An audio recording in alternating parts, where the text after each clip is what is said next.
विद्यार्थियों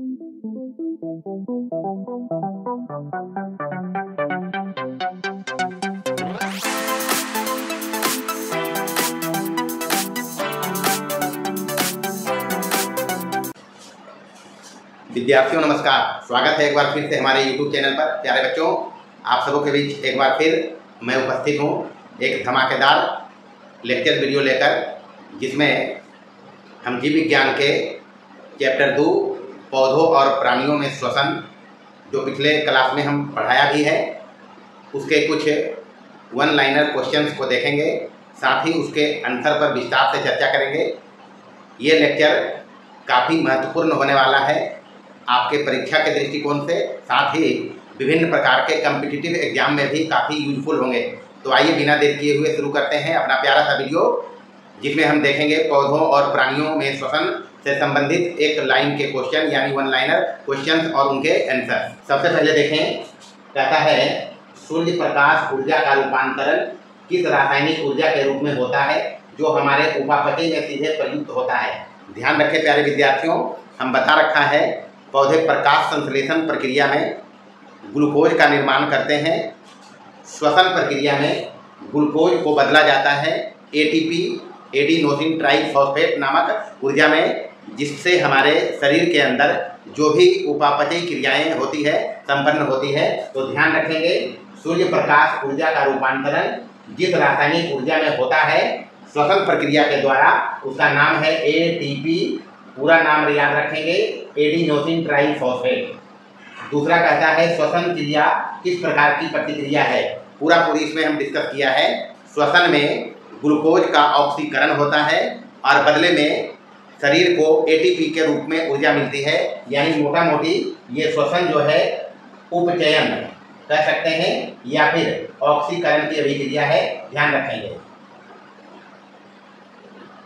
तीसरा कहता है इनमें से कौन ध्वनि उत्पादक यंत्र है। तो बता रखा है श्वसन तंत्र में ध्वनि उत्पादक यंत्र के नाम से चर्चा है लैरिंक्स का। तो इसमें लैरिंक्स याद रखेंगे। उसके बाद चौथा नंबर में है ट्रेकिया के पीछे वायु नली 2 भागों में विभाजित हो जाती है। बताया है वायु नली जब चलती है तो 3 पार्ट में बढ़ती है ट्रेकिया। उसके बाद ट्रेकिया से आगे बढ़कर वायु नली 2 भाग में बंटकर फेफड़े से जुड़ती है, जिसको बोला जाता है ब्रोंकाई। याद रखेंगे, ब्रोंकाई मतलब ट्रेकिया के पीछे वायु नली ब्रोंकाई नामक 2 शाखाओं में बंटकर सीधे फेफड़े से जुड़ जाती है। उसके बाद है पौधों में श्वसन कैसे होता है। बता रखा है पौधों में श्वसन पत्तियों पर जो वायु रंध्र होते हैं, जिसको अस्टोमाटा कहा जाता है, उसके द्वारा श्वसन की क्रिया होती है, यानी इसमें बताएंगे अस्टोमाटा। उसके बाद छठा नंबर में कहता है मनुष्य में कितनी जोड़ी पसलियां पाई जाती है। बताया है कि फेफड़े में स्वतः फैलने एवं सिकुड़ने का गुण नहीं पाया जाता है, उसके फैलने और सिकुड़ने को डिसाइड करता है पसलियां और डायाफ्राम। तो पसलियां फेफड़ों को घेरकर एक पिंजरा बनाता है, जिसमें कुल 12 जोड़े होते हैं। याद रखेंगे 12 जोड़े। ये सारे के सारे प्रश्न ऑब्जेक्टिव प्रश्न बनाने में प्रयुक्त होते हैं, यानी इन्हीं से ऑब्जेक्टिव प्रश्न बनाए जाते हैं। उसके बाद है पसलियों के बीच कौन सी मांसपेशियां पाई जाती है। पसलियों के बीच जो मांसपेशी पाई जाती है उसका नाम बताया है अंतरकोस्टल। अंतरकोस्टल मांसपेशी पाई जाती है, इसी के कारण पसलियों में गति पाई जाती है, बताया है। जैसा कि 8 नंबर में कहता है मानव फेफड़े का महत्तम आयतन। बताया है इसमें भी 5400 मिलीलीटर से 6000 मिलीलीटर मानव फेफड़े का आयतन होता है। 9 नंबर में कहता है बिना किसी अतिरिक्त प्रयास के मनुष्य कितनी हवा ले सकता है। इसमें भी बताया है 500 ml या लगभग आधा लीटर बोल सकते हैं। 500 ml या इसी को कहेंगे ½ लीटर भी।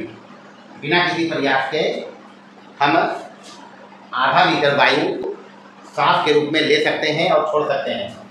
10 नंबर में कहता है हीमोग्लोबिन से जुड़कर कार्बन डाइऑक्साइड क्या बनाता है। प्यारे बच्चों ध्यान रखें, शरीर के अंदर श्वसन गैसों ऑक्सीजन और CO2 का परिवहन रक्त में उपस्थित हीमोग्लोबिन करता है, जो मेनली आयरन का कम्प्लेक्स कंपाउंड होता है। और ऑक्सीजन के बारे में बताया कि ऑक्सीजन हीमोग्लोबिन से जुड़कर ऑक्सी हीमोग्लोबिन बनाता है, वहीं CO2 जब हीमोग्लोबिन से जुड़ता है तो बनाता है कार्बामीनो हीमोग्लोबिन।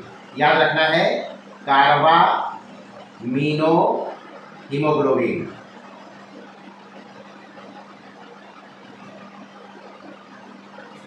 एक 11 नंबर में कहता है अनोक्सी श्वसन में कुल कितने एटीपी बनते हैं? कि मात्र 2 एटीपी अनोक्सी श्वसन में बनता है। 12 नंबर में कहता है जीवाणुओं में श्वसन से क्या उत्पन्न होता है? इसकी भी चर्चा हम डिटेल में की है।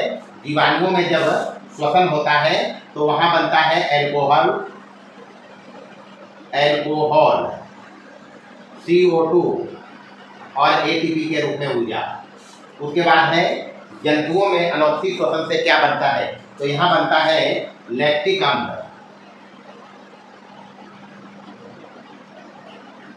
और एटीपी। ये 2 बात प्रमुखता से ध्यान रखेंगे। 14 नंबर में कहता है कौन कौन ऑक्सी श्वसन नहीं कर सकता है? बताया है सबसे पहले मनुष्य के छोटी आंत में पाई जाने वाली एंटामीबा और हमारा लाल रक्तकण यानी RBC ऑक्सी श्वसन नहीं कर सकता है। उसके बाद 15 नंबर में कहता है मनुष्य में गैसीय आदान प्रदान कहाँ होता है? प्यारे बच्चों ध्यान रखें, जब वायु नली आगे बढ़ती है तो ट्रेकिया के बाद 2 पार्ट में बढ़ जाती है जिसको ब्रोंकाई कहा जाता है। फिर ब्रोंकाई फेफड़े से टूटती है और फेफड़े में ब्रोंकाई ब्रोंकियोल्स नामक केश नलिकाओं में बढ़कर छोटे छोटे वायु थैलियों पर जाकर समाप्त होती है। उन वायु थैलियों को कहा जाता है एरियोविलाई और वहीं पर गैसीय आदान प्रदान होता है। तो ध्यान रखेंगे मनुष्य में गैसीय आदान प्रदान होता है एरियोविलाई पर। एरियोविलाई कुछ नहीं है, वायु प्रकोष्ठ इसको बोल सकते हैं। 16 नंबर में देखना है, कहता है पौधों में श्वसन क्रिया के अंतर्गत एटीपी के टूटने से कितनी ऊर्जा मुक्त होती है?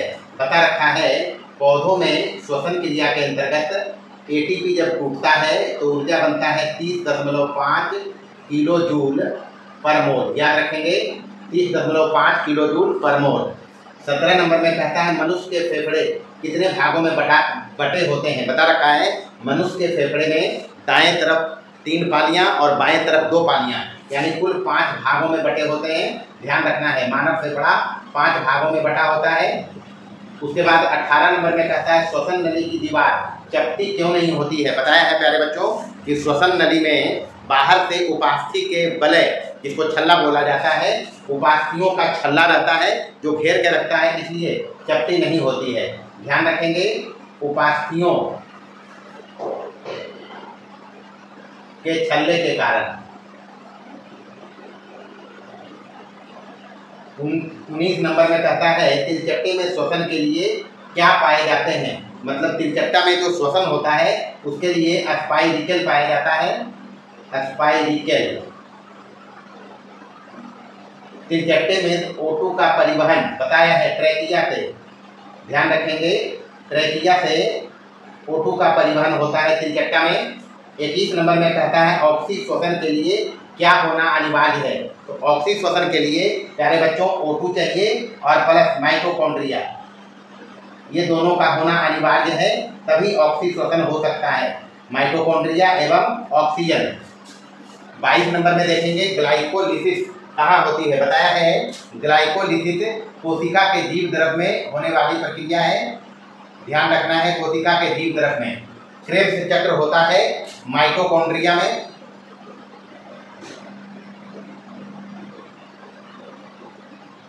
चौबीस नंबर में कहता है हमारे ऊतक के अंदर बनने वाला CO2 किस रूप में रक्त में घुलकर फेफड़े में आता है?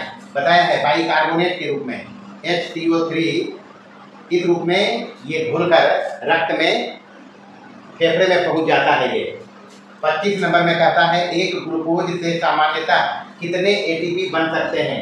तो एक ग्लूकोज से कुल 38 एटीपी। बताया है एक ग्लूकोज का जब ऑक्सीकरण होता है श्वसन क्रिया में तो कुल एटीपी बनते हैं 38। 26 नंबर में कहता है ग्लाइकोलिसिस के अंत में कौन सा रसायन बनता है? तो ग्लाइकोलिसिस में बताया है पायरुविक अम्ल। ग्लाइकोलिसिस के अंत में पायरुविक अम्ल का निर्माण होता है। 27 नंबर में कहता है किस पौधों की जड़ें श्वसन के लिए धरती से बाहर आ जाती है। बताया था प्यारे बच्चों, जब मैं लेक्चर का क्लास दे रहा था तो उसमें बताया था कि समुद्र के किनारे जो दलदलीय प्रदेश होते हैं वहाँ मैंग्रोव नामक पेड़ पाया जाता है। मैंग्रोव के जो जड़ें होती है वो जमीन से बाहर निकलकर खड़ी होती है, जिसको श्वसन मूल कहा जाता है, उसी से वो श्वसन करता है। तो ध्यान रखेंगे किस पौधे की जड़ें श्वसन के लिए धरती से बाहर आ जाती है, मैंग्रोव। 28 नंबर में कहता है घोंघे एवं सीप में श्वसन, बताया है गलफड़े से। 29 नंबर कहता है किन मछलियों में सहायक श्वसन अंग पाए जाते हैं। ध्यान रखना है कवई और सिंघी में, कवई और सिंघी, काफी महत्वपूर्ण सवाल है, ध्यान रखना है। मनुष्य के फेफड़े में कितनी पालियां पाई जाती है, अभी तुरंत बताया है कुल 5 पालियां होती है। दायां फेफड़ा जो होता है उसमें 3 और बायां में 2, ये ध्यान रखेंगे। उसके बाद 31 नंबर में कहता है सामान्य श्वसन की अवस्था में कौन सा अंग हवा खींचने और छोड़ने का काम करता है। प्यारे बच्चों, जब हम सामान्य श्वसन करते हैं उस दौरान डायफ्राम का काम होता है, यानी सामान्य श्वसन की अवस्था में डायफ्राम हवा खींचने और छोड़ने का काम करता है। 32 नंबर में कहता है आराम से बैठे या सोए रहने पर कितनी हवा स्वतः खींची या छोड़ी जा सकती है। तो डिस्कस किया है पूर्व में हम 1/2 लीटर या 500 ml। आगे देखेंगे 34 नंबर का सवाल कहता है हमारे फेफड़े के वायु प्रकोष्ठों में O2 और CO2 को मिलाकर कुल दबाव पूछता है, वो लगभग हो जाता है 152 mm। 35 नंबर में कहता है फेफड़े में आने वाले अशुद्ध रक्त में, ध्यान रखें फेफड़े में आने वाले अशुद्ध रक्त में O2 का कितना दबाव होता है। बताया है इसमें जो फेफड़े में अशुद्ध रक्त पहुंचता है उसमें O2 का दबाव होता है 60 से 66 mm। 36 में कहता है फेफड़े में आने वाले अशुद्ध रक्त में CO2 का दबाव, इस पर भी चर्चा हम किया है, ये होता है 40 से 46 mm। 37 कहता है सामान्य निःश्वसन के बाद, निःश्वसन मतलब जब हम छोड़ते हैं सांस सामान्य रूप से, तो फेफड़े में कितनी हवा बच जाती है, लगभग 3000 ml। इस पर भी चर्चा किया है, 3000 ml वायु बच जाती है जब हम सामान्य निःश्वसन करते हैं। तो 38 नंबर में कहता है खूब जोर से फूंकने के बाद भी अवशिष्ट दूषित हवा फेफड़े में जो रहती है वो होती है 1500 ml। 1500 ml वायु जो अपशिष्ट रूप में रहता बच जाता है जब हम खूब जोर से फूंकते हैं उस दौरान। 39 नंबर में देखेंगे कहता है हमारे लाल रक्त कोशिकाओं में वह कौन सा विशेष एंजाइम है जिसकी मदद से अधिकांश CO2 बाइकार्बोनेट में बदलता है। तो बाइकार्बोनेट में बदलने के लिए इसमें बताया है कार्बोनेट एनहाइड्रेज, कार्बोनेट एनहाइड्रेज नामक एंजाइम CO2 को बदलता है बाइकार्बोनेट में। बताया है हमारे शरीर के अंदर जितनी भी CO2 बनती है उसका 70 से 75% CO2 ये एंजाइम जो कार्बोनेट एनहाइड्रेज है उसके द्वारा बदल दिया जाता है बाइकार्बोनेट में, और जो सोडियम आयन के साथ जुड़कर प्रवाहित होता है शरीर में। 40 नंबर में कहता है गहरी सांस लेने के बाद हमारे 100 ml रक्त में कितनी O2 हो सकती है। इस पर भी चर्चा में किया है 19 से 20 ml। उसके बाद है रिक्त स्थानों को भरें तिलचट्टे में, तो बताया ही अभी ऑब्जेक्टिव सवाल में भी आया था ऑनलाइनर में, एस्पाइरेटिव्स, एस्पाइरेटिव्स। उसके बाद ग्लाइकोलिसिस, बताया ही था ग्लाइकोलिसिस जीव द्रव में होती है। गलफड़े में गैसीय आदान प्रदान द्वितीयक लैमेला की सतह पर होता है। चौथा नंबर में कहता है में सहायक श्वसन अंग पाया जाता है। मछली के बारे में चर्चा इसमें, तो इस टाइप के सवाल में जो ऑनलाइनर आया था उसमें भी चर्चा हम इसमें किया था कवई और सिंघी। कवई सिंघी में सहायक श्वसन अंग पाए जाते हैं। केंचुआ में श्वसन त्वचा से होता है। बताया है केंचुआ एनेलिडा का प्रमुख सदस्य है जिसमें श्वसन त्वचा के माध्यम से होता है। 1 मिलीग्राम हीमोग्लोबिन ऑक्सीजन हो सकता है 1.3 ml। इसके बाद देखेंगे 7वां नंबर में रिक्त स्थान को भरे हुए है ग्लूकोज के पूर्ण ऑक्सीकरण से कुल 38 मतलब एटीपी एडिनोसिन ट्राइफॉस्फेट जो ऊर्जा बनती है वो कुल बन सकती है 38 एटीपी। उसके बाद 8 नंबर में कहता है मनुष्य के वक्ष में दाईं ओर फेफड़े के 3 भाग होते हैं। बताया है मनुष्य के फेफड़े में कुल 5 भाग होते हैं। दाएं तरफ फेफड़े में 3 लोब पाए जाते हैं जिसको पालियां भी कहा जाता है, और बाएं तरफ फेफड़े में 2 लोब्स होते हैं या 2 पालियां पाई जाती है, यानी मनुष्य का फेफड़ा 5 पालियों में विभक्त होता है। उसके बाद कहता है रक्त में CO2 प्रवाहित होता है बाइकार्बोनेट के रूप में।